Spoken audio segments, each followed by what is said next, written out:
নমস্কার প্রিয় বন্ধুগণ, বঙ্গ টুডে ইউটিউব চ্যানেলে আপনাকে স্বাগত জানাই। বন্ধুরা, আজ থেকেই শুরু হচ্ছে ভোটার লিস্টে বিশেষ নিবিড় সংশোধনীর কাজ, অর্থাৎ SIR। মুখ্য নির্বাচন কমিশনার জ্ঞানেশ কুমার সাংবাদিক সম্মেলন করে জানিয়েছেন, আজ থেকে অর্থাৎ 28শে অক্টোবর থেকে পশ্চিমবঙ্গ সহ 12টি রাজ্যে এবং কেন্দ্রশাসিত অঞ্চলে শুরু হবে সেকেন্ড ফেজের SIR এর কাজ। ফার্স্ট ফেজের কাজ কমপ্লিট হয়েছে বিহারে। ইলেকশন কমিশন অফ ইন্ডিয়ার মূল উদ্দেশ্য যোগ্য ভোটার যেন বাদ না যায় এবং অযোগ্য ভোটার যেন ফাইনাল লিস্টে অন্তর্ভুক্তি না হয়। 24 বছর আগে SIR হয়েছিল, কোনো রাজ্যে 2002 বা কোনো রাজ্যে 2003 সালে বা 2004 সালেও। পশ্চিমবঙ্গে লাস্ট 2002 সালে SIR হয়েছে। 2002-এর সাথে ম্যাপিং করে কাজ অলরেডি প্রায় শেষ, এরকমই আপডেট আছে। তো এখানে আমরা জানবো কি কি ইম্পর্টেন্ট ডেট রয়েছে, কত তারিখ থেকে কত তারিখ পর্যন্ত কাজ চলবে। SIR অ্যাপ্লিকেশান ফর্মের সম্বন্ধে জানবো, কি কি ডকুমেন্টস লাগতে পারে। যদি কোনো কারণে SIR এর নাম তোলা বাদ চলে যায় তাহলে কি কি ব্যবস্থা রয়েছে। এনুমারেশন ফর্ম বা কি বৃত্তান্ত, BLO যারা আছেন তাদের কি কি কাজ করতে হবে। তো এই সমস্ত ইনফরমেশনগুলো আমরা জানবো। পুরো ভিডিওটি স্কিপ না করে দেখতে থাকুন, আশা করি আপনারা উপকৃত হবেন। এই সমস্ত বিষয়গুলিকে আমরা আলোচনা করব, তাই ভিডিওটি পুরো দেখুন স্কিপ না করে, আশা করি উপকৃত হবেন। চ্যানেলে নতুন হলে চ্যানেলটি সাবস্ক্রাইব করবেন। ভিডিও ইনফরমেটিভ বলে মনে হলে বন্ধুদের সাথে অনুগ্রহ করে শেয়ার করে দেবেন। ফেসবুক থেকে দেখলে পেজটি ফলো করতে ভুলবেন না। ইলেকশন কমিশনের প্রেস কনফারেন্স থেকে যে বিষয়গুলি উঠে এসেছে তা সংক্ষেপে মেন পয়েন্টগুলি আমি ডিসকাশন করব। তো টোটাল পশ্চিমবঙ্গ সহ 12টি রাজ্য কেন্দ্রশাসিত অঞ্চলে SIR শুরু হবে। তো দেখে নেওয়া যাক টোটাল 12টি রাজ্য কী কী।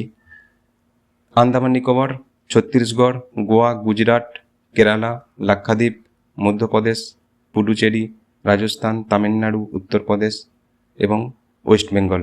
এই টোটাল 12টি রাজ্য কেন্দ্রশাসিত অঞ্চলে SIR শুরু হবে। পশ্চিমবঙ্গে কত তারিখ থেকে কত তারিখ পর্যন্ত SIR এর কাজ চলবে এবং শিডিউল কি আছে তা আমরা জানব। প্রিন্টিং ও ট্রেনিং 28শে অক্টোবর থেকে 3রা নভেম্বর অবধি চলবে, অর্থাৎ এনুমারেশন বা অন্যান্য যে ফর্মগুলো আছে সেইগুলো প্রিন্টিংয়ের কাজ চলবে, পাশাপাশি BLOদের ট্রেনিংয়ের কাজ চলবে 28শে অক্টোবর থেকে 3রা নভেম্বর অবধি। House to house enumeration phase 4 November থেকে 4 ডিসেম্বর, অর্থাৎ BLO যারা আছেন এনুমারেশন ফর্মগুলো হাউস টু হাউস গিয়ে এক্সিস্টিং ভোটারদের বাড়িতে গিয়ে দিয়ে আসবে এবং নতুন ভোটাররা যারা আছেন তাদের ফর্ম 6ও ফিল আপ করতে হবে। ফর্ম 6 এবং এনুমারেশন ফর্ম দুটোই তাদের বাড়িতে গিয়ে দিয়ে আসবেন। অর্থাৎ ভোটারদের বাড়ি বাড়ি গিয়ে BLO নথি খতিয়ে দেখবেন। কখনো কখনো ভোটদাতা বাড়িতে না থাকলে তার বাড়ি যাবেন BLO। একজন ভোটদাতার বাড়িতে 3 বার যাবেন একজন BLO, প্রত্যেক বাড়িতে যাবেন তারা। এ প্রসঙ্গে বলে রাখি, কেউ কেউ রাজ্যের বাইরে গেলে বা প্রবাসীরা অনলাইনে ফর্ম পূরণ করতে পারবেন, সেরকমই নির্দেশ দেওয়া আছে। নেক্সট আছে draft report published. Publication of draft electoral rules 9 December published হবে, অর্থাৎ ফাইনাল ইলেকট্রাল রুলস পাবলিশের আগে একটা ড্রাফট বা খসড়া রিপোর্ট পাবলিশড হয়। সেখানে কোনো জায়গায় ভুল থাকলে তা সংশোধন করা যাবে এবং ভুলবশত মৃত ব্যক্তির নাম ড্রাফট রোলে উঠে আসলে সেটাও সংশোধন করা যাবে। তার ক্লেম অ্যান্ড অবজেকশন পিরিয়ড আছে 9 ডিসেম্বর থেকে 8 জানুয়ারি। হিয়ারিং অ্যান্ড ভেরিফিকেশান, অর্থাৎ যে সমস্ত ভোটার লিস্টে ভুলবশত নাম আছে, অর্থাৎ মৃত ব্যক্তির নাম আছে বা কেউ শিফট হয়ে গেলে বা কোনো কিছু ভুল থাকলে সেটা নোটিশ ফাটিয়ে হিয়ারিং অ্যান্ড ভেরিফিকেশান করা যাবে 9 ডিসেম্বর থেকে 31 January. Publication of final electoral rolls 7 February final voter তালিকা পাবলিশড হবে। এরপর আমরা দেখে নেব লিস্ট অফ ইন্ডিকেটিভ ডকুমেন্টস, অর্থাৎ কী কী ডকুমেন্ট লাগবে। টোটাল 12টি ডকুমেন্ট লাগবে, অর্থাৎ এখানে আধারও যুক্ত আছে। টোটাল 13টি ডকুমেন্টস লাগবে। Any identity card, pension payments order issued to regular employee pensioner of any central government and state government. Any identity card, certificate, documents issued in India by government. Birth certificate, next আছে passport এবং matriculation educational certificate লাগবে, forest right certificate, permanent resident certificate, OBC SC ST certificate থাকলে সেটা গ্রহণযোগ্য, national register of citizen, family register prepared by state or local authorities, any land house allotment certificate by government. For আধারের ক্ষেত্রে বলে রাখি, commission's direction issued vide letter number dated 9/9/2025 shall apply.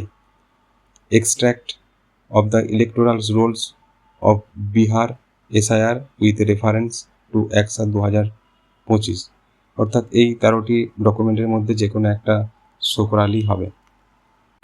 Enumeration form যে আছে সেটা 90% fill up করা থাকবে। সেখানে ইলেকটোরালস নেম, এপিক অ্যাড্রেস আগে থেকে প্রিন্টেড থাকবে এবং serial number, part number, name, AC or PC অর্থাৎ বিধানসভা, লোকসভা নেম এবং স্টেট, এই সমস্ত জিনিসগুলো আগে থেকে প্রিন্টেড থাকবে এবং কিউআর কোড থাকবে। কিউআর কোডে স্ক্যান করলে আমরা সমস্ত ডিটেলস আপনি দেখতে পাবেন। এবং ওল্ড ফটো, অর্থাৎ আপনার 2002 সালে ভোটার লিস্টে যে ছবি দেওয়া আছে সেটা এখানে প্রিন্টেড থাকবে। তারপরে আছে দেখুন পেস্ট কারেন্ট ফটো, অর্থাৎ কারেন্ট এখন recent photo, passport size photo এখানে পেস্ট করতে হবে। এনুমারেশন ফর্মে যে সমস্ত গুরুত্বপূর্ণ বিষয়গুলি ফিল আপ করতেই হবে সেটা হলো ডেট অফ বার্থ অবশ্যই ফিল আপ করতে হবে, আধার নম্বর এটা অপশনাল, ফিল আপ করতে পারেন এবং নাও পারেন, মোবাইল নম্বর অবশ্যই কম্পালসারি দিতেই হবে, father's and guardian name compulsory, father and guardian epic নম্বর এটা কম্পালসারি নয়, মাদার্স নেম অবশ্যই দিতে হবে কম্পালসারি, মাদার্স এপিক নম্বর কম্পালসারি নয়। যদি কোনো বিবাহিত মহিলা বা পুরুষ থাকেন তাহলে অবশ্যই পাউস নেম দিতে হবে, এটা কিন্তু কম্পালসারি। কিন্তু পাউস এপিক নম্বর, ভোটার নম্বর এপিক নম্বর কিন্তু কম্পালসারি নয়। তো বন্ধুরা, কিছু গুরুত্বপূর্ণ জিনিস আপনাদের বলে রাখি যে কারা কারা পাবেন এনুমারেশন ফর্ম। সাম্প্রতিকতম ভোটার তালিকায় যাদের নাম রয়েছে তারা সকলেই এনুমারেশন ফর্ম পাবেন। ফর্মে ভোটারের এপিক নম্বর, নাম, ঠিকানা, জন্ম তারিখ ছাপানো থাকবে। কাদের নাম বাদ যাবে? 2002 সালের ভোটার তালিকায় যাদের নাম বা বাবা মায়ের নাম নেই এবং যারা ভারতীয় নাগরিকত্ব প্রমাণে ব্যর্থ হবেন তাদের নাম বাদ দিতে পারে নির্বাচন কমিশন। মৃত ও অবৈধ ভোটারের নাম বাদ যাবে। 2টি এপিক নম্বরে 2 জায়গায় নাম থাকলে 1টি বাদ যাবে। ভোটার লিস্টে নাম না থাকলে কি করণীয়? বর্তমান ভোটার তালিকায় নাম না থাকলে এনুমারেশন ফর্ম মিলবে না, নাম তুলতে 6 নম্বর ফর্ম অবশ্যই পূরণ করতে হবে। তো বন্ধুরা, এটাই ছিল আজকের আপডেট। পরবর্তী গুরুত্বপূর্ণ আপডেট পেতে চ্যানেলটি সাবস্ক্রাইব করে রাখবেন। যদি ভিডিওটি ইনফরমেটিভ মনে হয় তাহলে বন্ধুদের সাথে শেয়ার করতে ভুলবেন না।